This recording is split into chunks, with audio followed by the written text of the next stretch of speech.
Okay, hello. I'm Suzanne and I'm here with Chris. And we're just having a conversation. And I have some questions for Chris. One is when we were talking earlier about your bio being being where you came from, and must have been very, very difficult with your mom and being sickly and stuff. Yeah, but compared to people I've come to know in my life who had really bad childhoods, mine was almost a gravy train. Do you think that it gave you a sense of compassion that you wouldn't have had otherwise? I think it gave me a sense of wanting to be compassionate. I would always say, if I'm ever in this situation, I will never behave like this, in an aggressive or mean fashion. But I didn't feel it. It took me until growing into adulthood and practicing Buddhism that I came to actually feel the compassion. So it becomes a fuel. You got to have fuel to do anything. When you had left, where did you leave from when you went to New York? I left from Michigan. I had gone to Michigan to live with my dad for the last year of high school.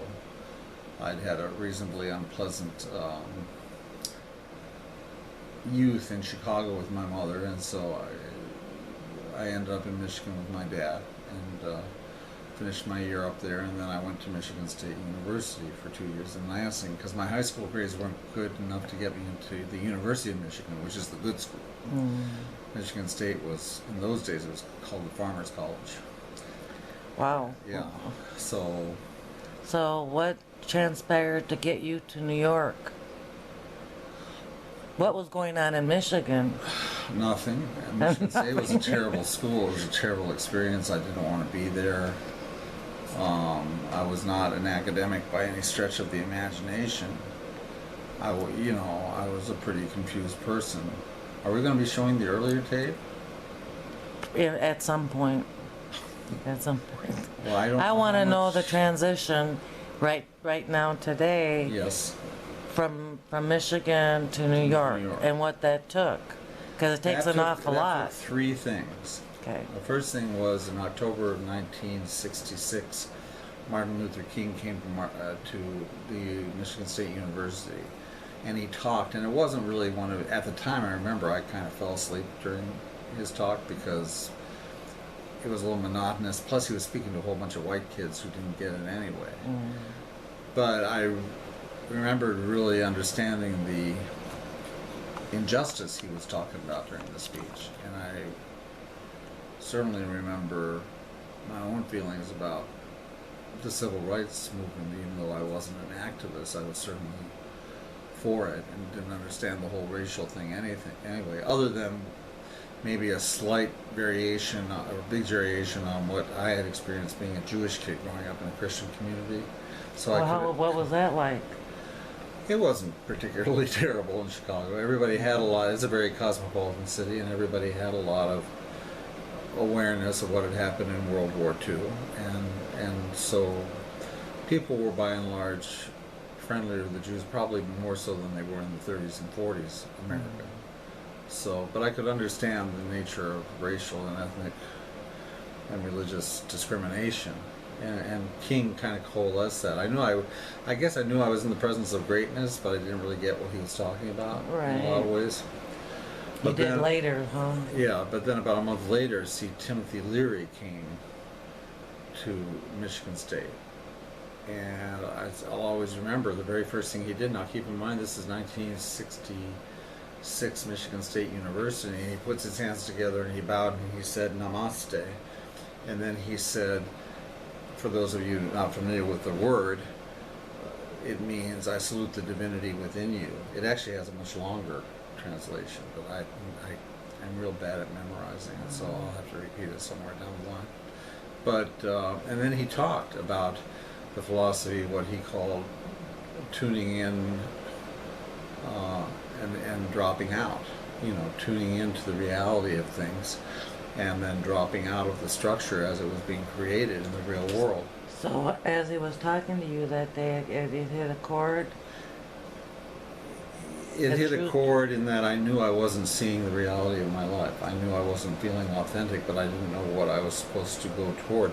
He had a reputation of doing LSD. He had done a lot of experimenting with LSD, and it was a national, I wouldn't say scandal, but it was a national news event in those days. People were criticizing him and his partner, Richard Alpert, who is now known as Ram Dass, and leads a major spiritual, meditative, Eastern, Buddhistic kind of a following in this country, who I have great respect for. I practice a different kind of Buddhism, but Ram Dass is a pretty amazing guy. So he and Timothy Leary worked together in those days at Harvard, but then they gained so much notoriety for their work in LSD, they were kind of asked to go, as I recall. I don't remember.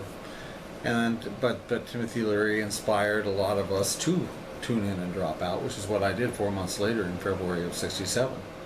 I was a little high on cough syrup with my friend Steve, who that day at age, now remember, it's 18, so that's old compared to now.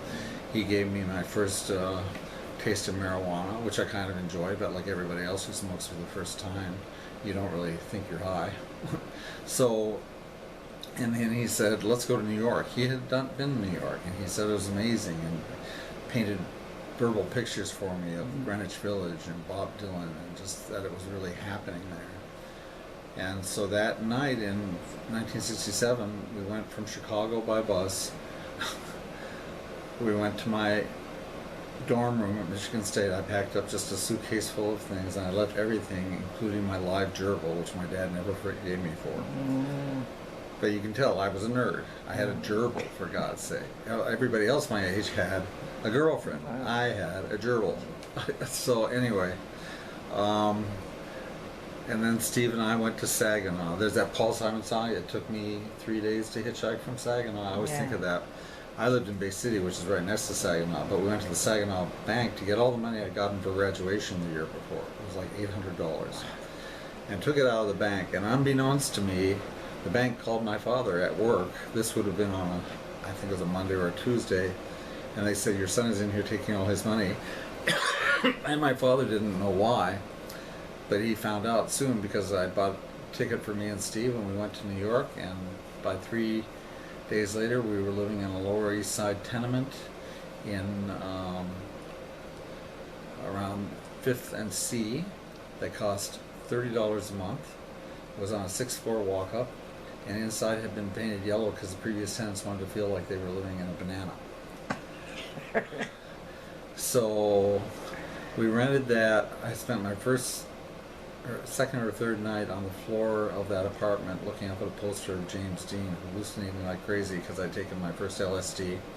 And things kind of continued like that for several weeks until, of course, the money we had ran out. Can you believe $800 saw 2 people into New York City for about 3 or 4 weeks? No, It's not in amazing. this day and You wouldn't age. do that now for 3 or 4 hours. Right. Yeah, it's crazy. So anyway, that's what we did. That was in February, and I think it was around April that Time magazine dubbed us hippies. So I was the real thing. My problem is I probably still am the real thing. There aren't many of us left. What was the first thing that you realized once you had situated yourself in New York? What were your That thoughts? there was a much bigger world outside my window than I had ever imagined, and a much greater variety of people, and a much greater challenge to figure out what the hell am I going to do in this world that's already so full of people who have different talents and capabilities and stories. So it was a pretty intimidating situation, but it was really exciting, and it was this whole hippie thing just taking off. I think it happened on the East Side because of the music mostly, and the art. A little later, the Lower East Side wasn't recognized as the hippie community that Haight-Ashbury was, and there was always that feeling of tension between the two, but we all got along. And it was a very different lifestyle living in New York City instead of San Francisco. But still, you know, we were very happy at what we had discovered, and we realized there was more than life, more to life than society had taught us about at any level. You know, and we did a lot of psychedelics. The best book to this day I've ever read on psychedelics is called The Private Sea by David Braden. As he breaks down exactly what psychedelics do and why they are different. I'm talking about LSD and peyote and mescaline, and to a slight degree marijuana, are different from all the other drugs, whether it's cocaine or heroin, or because they're not stimulants, Right. and they're not consciousness contractors or biological inhibitors. They do something in the brain. I think David Braden was fairly close to explaining it well. But so your senses are in many ways quite enhanced, which can be very confusing and scary, but also very enlightening. Was it scary for you? On my ninth trip, it was scary for me. My ninth trip is when I found God, because remember, I was an atheist, and I was, or agnostic, and I certainly had it with monotheistic religions. I had a nice feeling about Jesus, but I never understood he died for our sins, because I was thinking, I'm already suffering for my sins. I mean, I believe I've sinned just by looking at my life, so, you didn't have to die for mine, thank you, because I'm going through them okay too. Maybe I'm not up on the cross for it, but I still am in pain. Life still hurts. So I love Jesus, but that whole dogmatic or church notion of how he died for our sins, no, we died for our own sins. And he died as a way of showing us how to die in grace. How did you find God?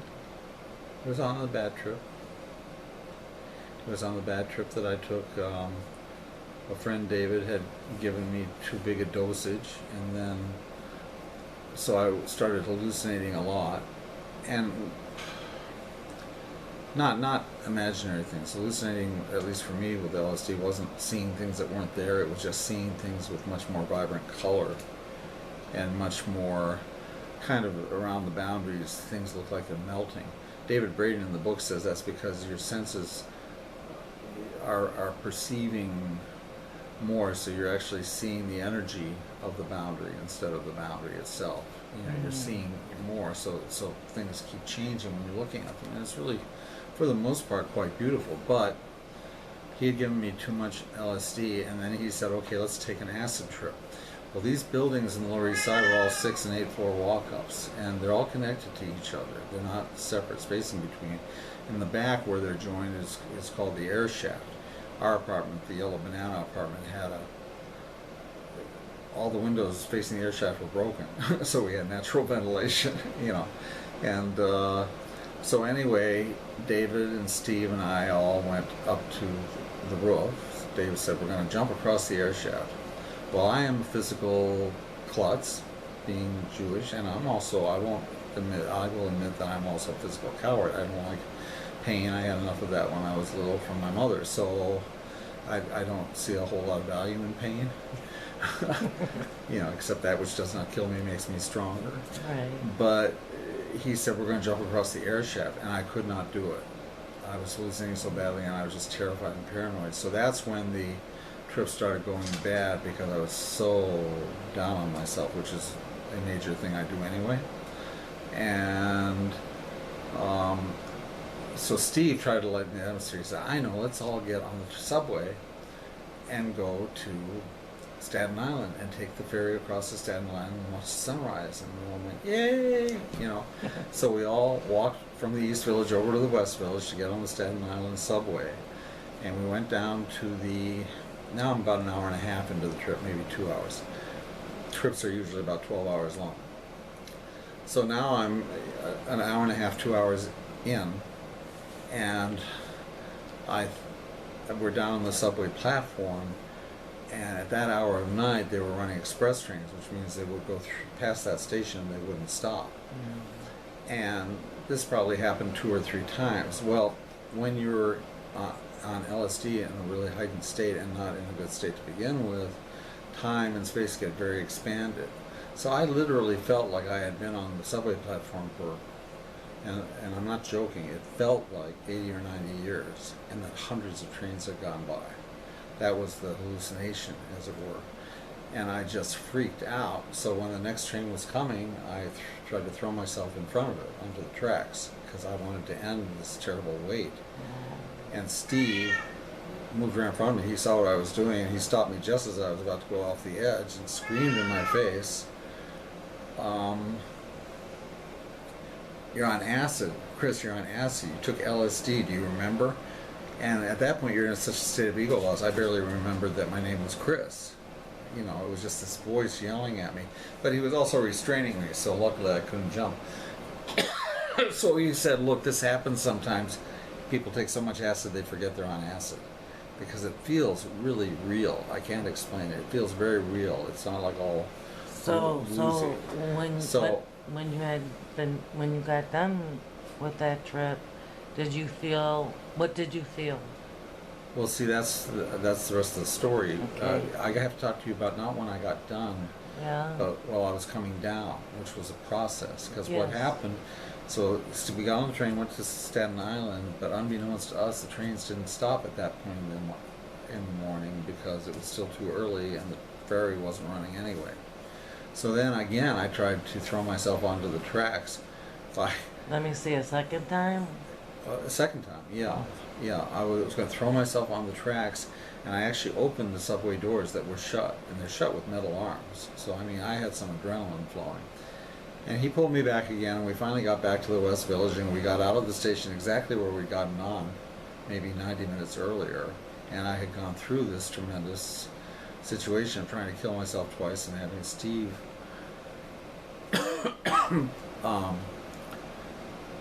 save me twice.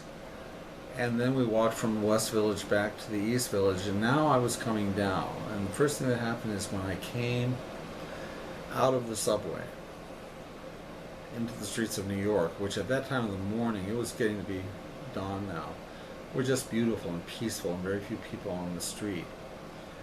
And I saw, and this will be with me until I die, whether it's true or not, I saw what I can only describe now. It's been portrayed it looked like the Matrix, except it was alive. It wasn't a mechanical, digital driven. It was thing. breathing and living? It was breathing and living, but it was just streams of energy, and it surrounded, and all the buildings were made up of it, and everywhere I looked, this is the entire, and you've seen scenes in New York, it's got a lot of buildings and a lot of stuff on the street, but everywhere I looked, it was this energy manifestation, or this energy manifesting into matter that I could see. I could see that there was so much more to the universe than the physical world, and I just knew that, So then, on the way back, and this is the crazy part, Steve first of all reminded me of the Tibetan Book of the Dead lyrics that the Beatles put in their song, "Turn off your mind, relax, and float downstream. This is not dying," and that's what you say to dying people or people who are transitioning. And then he quoted to me, for some reason he quoted to me from the Upanishads, which are Eastern spiritual teachings. And sorry, the cat is noisy. The cat is deaf, and that's why he's loud. So he read to me from the Upanishads, and we got back to the 6th floor walk up, and I went upstairs and I went up to the roof where the whole thing had started with the acid test that I failed. And I looked to my left. I had this feeling of peace and understanding of the oneness of things that I couldn't even conceive of. And then I looked to the left. No, I looked to the right, which I was facing, would have been north, so I was looking more towards the east side of Manhattan Island, where you could see tall buildings and even the river. And there, in my eyes, I saw rainbows and flowers, and just, it was pink and yellow, and that's what I was hallucinating, because I was feeling so good. And then I started to worry about what if this wasn't true, and what was going to happen when I came down and I couldn't experience this anymore, and I got myself into a funk. And I looked off to the left, and I saw a devastated landscape of New York, like it had been hit with a nuclear weapon. Wow. And I actually started going left, right, and doing negative, positive. And I was seeing two totally different things. And I mean, it felt really real. Let's see. So I just knew from that night on that there's a whole lot more to life than meets the eye. Right. And I determined that if the reality was what I saw when I came out of the subway, if the reality was this energy manifesting into matter and everything manifesting as a oneness, that if that's the reality of things, but life closes down, we come down from our trip, and life are important to us, our jobs, our family, our children, our communities, you know, our churches, whatever it may be. So that's our life lived in the regular workaday world. And then there's this reality that I saw. So I remember I wrote just basically a piece of, I don't have it anymore, but I wrote that I was looking for a bridge. I was thinking there has to be a way to build a bridge from daily life into the reality of what really is. And that's when I started my quest. I started my quest for trying to find out how do you build that bridge to the ultimate reality. And how old were you? At that point I would have been, this would have been in March of 1967, so I was just short of being 20. I was 19. Pretty young. Yeah, I was young.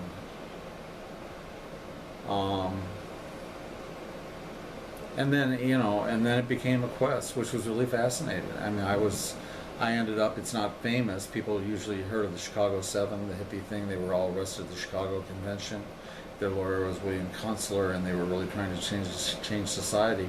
A year earlier, Memorial Day on the Lower East Side, I was arrested at the Memorial Day bust at Tompkins Square Park, which is the Lower East Side, because the cops came because we were sitting in a big circle smoking marijuana, and they came, and 2 girls down from me, the girl was pregnant, and the cop kicked her in the stomach. Aww. And we all got kind of angry and said, stop that. I mean, we were hippies, but we weren't really very offensive. It wasn't a yippie type thing, you know.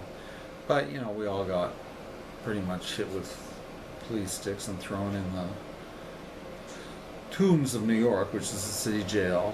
And then our lawyer was William Kunstler, who was also the lawyer for the Chicago 7 and became quite famous.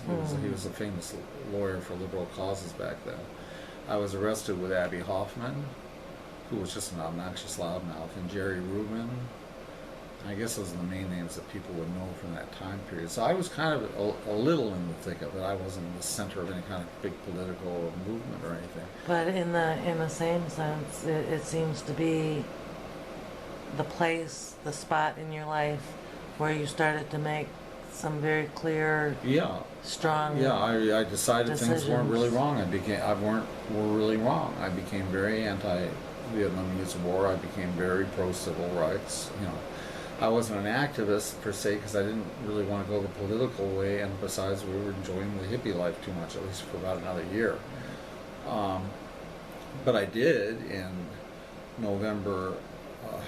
It must have been September or October of '67. I did march on the Pentagon with the Armies of the Night, which is a book written by Norman Mailer, which recounts the protests that took place in Washington, D.C. against Vietnam. So I was part of that, and we got arrested there and thrown up in Quantico. Wow. The best part of that was we all got really high, and we all encircled the Pentagon, and we became convinced that if we all held hands and concentrated, we could levitate the Pentagon. But unfortunately, the National Guard and the Army got there before we could do that, and we were taken away. Wow. But it was very peaceful. It was very nice. So that ultimately led me to my becoming a Buddhist the next year. Okay, and we will hold on to that thought for the next time that we videotape. Okay. Thank you, honey. Thank you.